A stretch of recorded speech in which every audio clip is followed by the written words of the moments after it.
मशरिक news के नाजरीन आदाब। दिन भर की अहम खबरें। मुंबई में दरख्तों की कटाई पर रोक। सुप्रीम कोर्ट ने माहौलियात वजारत को फरीक बनाने और लोगों को रिहा करने की दी हिदायत। उत्तर प्रदेश में भयानक सड़क हादसा, एक ही खानदान के 8 लोगों की मौत। राजस्थान के अलवर में मुस्लिम जोड़ों के साथ बदसलूकी, पैंट खोलकर गैर कानूनी बर्ताव, 2 गिरफ्तार। करीबी लीडरों के नजरअंदाज किए जाने से नाराज गैर मुल्की दौरे पर गए राहुल गांधी। मरकजी वजीर रामविलास पासवान अस्पताल में दाखिल, सांस लेने में तकलीफ। अजहरुद्दीन के बेटे असद की सानिया मिर्जा की बहन से दिसंबर में शादी। गुजरात के जूनागढ़ में होश उड़ाने वाला हादसा, 40 साल पुराना पुल ढह गया। गैर मुल्की दौरे में एसपीजी साथ जाने पर हुकूमत सख्त, कांग्रेस ने कहा निगरानी की है मंशा। बेंगलुरु में बाइक पर जा रही खातून की शॉर्ट ड्रेस पर एतराज, वीडियो वायरल। भिखारी की मौत पर झोपड़ी में मिला इतना पैसा कि गिनने में 8 घंटे लग गए।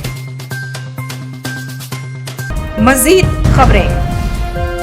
बहुजन समाज पार्टी की सदर मायावती ने कहा कि उत्तर प्रदेश के अयोध्या में राम मंदिर पर सुप्रीम कोर्ट के फैसले का एहतराम हर किसी को करना चाहिए और यही मुल्क के लिए सबसे बेहतर होगा। मायावती ने एक ट्वीट में कहा कि बाबरी मस्जिद राम जन्मभूमि मुकदमे पर समाज के बाद आने वाले फैसले का एहतराम किया जाना चाहिए और हर जगह फिरकावाराना हम आहंगी कायम रहनी चाहिए। उन्होंने ट्वीट किया, सुप्रीम कोर्ट की स्पेशल बेंच का बाबरी मस्जिद राम जन्मभूमि मुकदमे पर हर दिन की सुनवाई के बाद आगे जो भी फैसला आए इसका हर किसी को लाजमी तौर पर एहतराम करना चाहिए और मुल्क में फिरकावाराना हम आहंगी का माहौल कायम रखना चाहिए। वाज़ेह हो कि सुप्रीम कोर्ट की एक स्पेशल बेंच बाबरी मस्जिद राम जन्मभूमि मुकदमे की समाअत कर रही है, जिसके फैसले की मुमकिना तारीख 18 नवंबर है।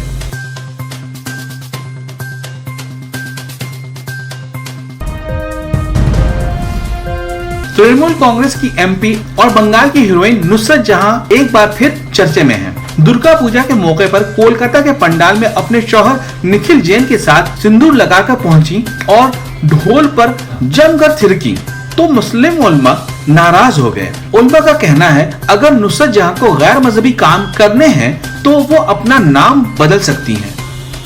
मुस्लिम नाम रखकर इस तरह के अमल करने से इस्लाम और मुस्लिम की तौहीन कर रही हैं। उल्मा ने कहा कि इस तरह का काम इस्लाम के अंदर जायज नहीं है। आज बस इतना ही। मशरिक न्यूज के नाज़रीन, शब ब खैर।